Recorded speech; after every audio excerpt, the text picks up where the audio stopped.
100 घंटे का सबसे खूनी युद्ध, 2000 किलोमीटर अंदर रूस पर यूक्रेनी हमले। 4 साल 3 महीने और 28 दिन से ज्यादा का वक्त रूस यूक्रेन जंग को हो चुका है, लेकिन अभी तक रूस यूक्रेन में अपना स्पेशल मिलिट्री ऑपरेशन पूरा नहीं कर पाया है। हैरान करने वाली बात तो ये है कि जिस यूक्रेन के 20% इलाके पर कब्जा करने का दावा रूसी कमांडर कर रहे हैं, वो रूसी कमांडर ये समझ नहीं पा रहे हैं कि आखिर यूक्रेन के ड्रोन 2000 किलोमीटर अंदर घुसकर रूस की बेहद बड़ी और महत्वपूर्ण तेल रिफाइनरियों और हथियार डिपो पर हमला कैसे कर रहे हैं। पिछले 100 घंटे में रूस और यूक्रेन ने एक दूसरे पर इतने भीषण और तीखे हमले किए हैं, जिसके बाद वॉर एक्सपर्ट्स साफ कहने लगे हैं कि ये यूरोप के 70 साल के इतिहास की सबसे लंबी खूनी जंग चल रही है, जिसमें लाखों सैनिक दोनों पक्षों के मारे जा चुके हैं।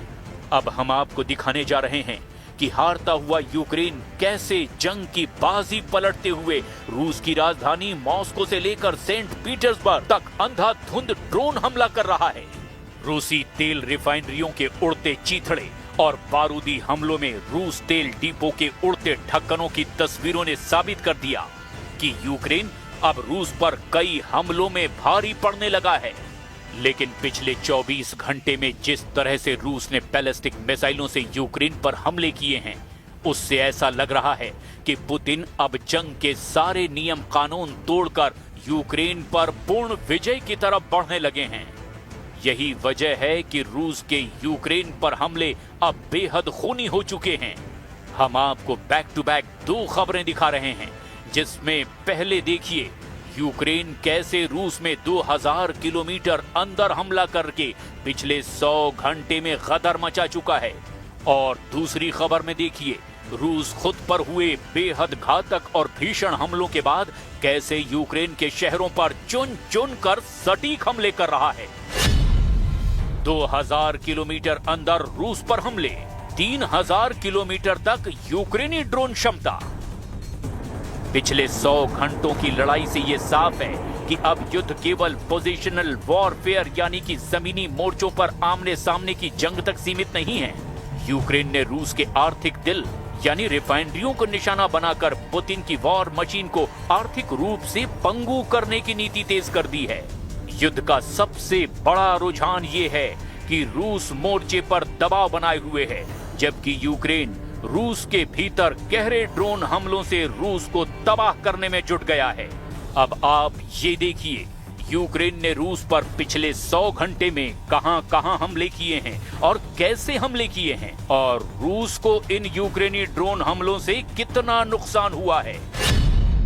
100 घंटे में यूक्रेन की डीप स्ट्राइक, 2000 किलोमीटर तक रूस में तबाही। पिछले 100 घंटे में रूस पर यूक्रेन के मिसाइल और ड्रोन हमले बेहद खतरनाक साबित हुए हैं। यूक्रेन ने पिछले 100 घंटों में डीप स्ट्राइक कूटनीति अपनाते हुए युद्ध को रूस के भीतर 200 किलोमीटर तक पहुंचा दिया। यूक्रेनी ड्रोनों ने रूस के साइबेरियाई क्षेत्रों में मौजूद विशाल ट्यूमेन तेल रिफाइनरी को निशाना बनाया। ये यूक्रेनी सीमा से 2000 किलोमीटर से भी ज्यादा की दूरी पर रूस की सबसे बड़ी निजी रिफाइनरियों में से एक है। अब दावा किया जा रहा है कि यूक्रेन की नई 3000 किलोमीटर रेंज वाली ड्रोन तकनीक रूस पर भारी पड़ने लगी है। राष्ट्रपति व्लादिमीर ज़ेलेंस्की ने आधिकारिक पुष्टि की है कि यूक्रेनी कंपनी फायर पॉइंट ने नए अपग्रेडेड किए ड्रोन तैयार किए, लंबी दूरी के ड्रोन विकसित कर लिए हैं और 3000 किलोमीटर से ज्यादा की दूरी तक मार करने में ये सक्षम हैं, और इनका सफल इस्तेमाल रूस के खिलाफ शुरू हो चुका है। इसके अलावा पिछले 24 घंटे से यूक्रेन ने रूस के कब्जे वाले क्रीमिया के कर्च बंदरगाह पर मौजूद तेल टर्मिनल और बिलोहॉर्स्क में मिसाइलों और ड्रोनों से हमला किया है, जिसमें भारी तबाही हुई है। नासा के सैटेलाइट तस्वीरों में इन जगहों पर भीषण आग दिखी गई है। यूक्रेन ने यहां पर हमला करके रूस के एक बड़े इलेक्ट्रिकल सबस्टेशन को उड़ा दिया है। यूक्रेन ने रूस के येवपेटोरिया और सेवास्तोपोल के नौसैनिक बुनियादी ढांचे पर बैक टू बैक हमले किए हैं। रूस के कब्जे वाले खेरसॉन इलाके के ऊपर बनी रणनीतिक सड़क और पुल को यूक्रेनी मिसाइल और ड्रोन ने उड़ा दिया है, जो रूसी सेना की सप्लाई लाइन था।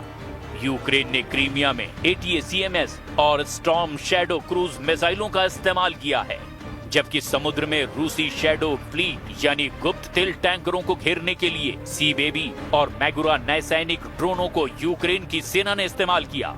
यूक्रेनी हमलों की वजह से ईंधन संकट को देखते हुए रूसी प्रशासन ने अब क्रीमिया में आम नागरिकों के लिए पेट्रोल की बिक्री पर अस्थायी रोक लगा दी है। केवल सेना और आपातकालीन सेवाओं को ही ईंधन मिलेगा।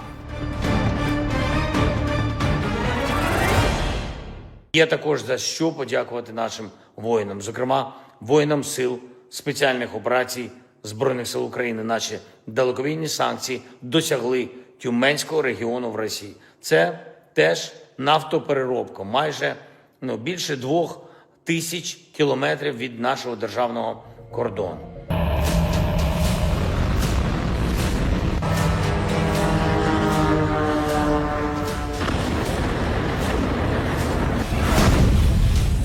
घंटे में धुआं यूक्रेन, 6 शहरों पर रूसी हमले। इस वक्त युद्ध का सबसे बड़ा रुझान ये है कि रूस मोर्चे पर दबाव बनाए हुए है, जबकि यूक्रेन रूस के भीतर गहरे ड्रोन हमलों और तेल ठिकानों को निशाना बनाकर जवाब दे रहा है। फिलहाल दोनों पक्ष निर्णायक जीत से दूर दिखाई देते हैं और युद्ध ज्यादा तकनीकी, ड्रोन केंद्रित और लंबी दूरी के हमलों पर शिफ्ट होता जा रहा है। रूस ने भी यूक्रेन पर पिछले 100 घंटे में ऐसे प्रचंड हमले किए हैं कि पूरा यूक्रेन दहल गया है।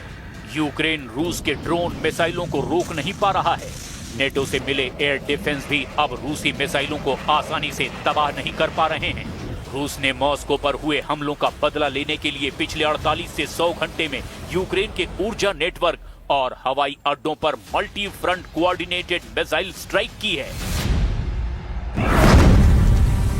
रूस ने यूक्रेन पर जबरदस्त ड्रोन और 400 और रियाजान क्षेत्र में हवा से दागी जाने वाली किंजल हाइपरसोनिक मिसाइलें दाग दी है। दावा ये कि इस हमले में यूक्रेन को जबरदस्त नुकसान हुआ है। शाहिद ड्रोन के साथ साथ रूस ने यूक्रेन के एयर डिफेंस को भ्रमित करने के लिए नए जेट पावर्ड इटालमास, केरबेरा और पेरोडिया डिकॉय यानी नकली ड्रोनों के झुंड से हमले किए हैं। खार्किव मोर्चे पर सुखोई लड़ाकू विमानों ने कई टन वजनी गाइडेड ग्लाइड बम गिराए हैं।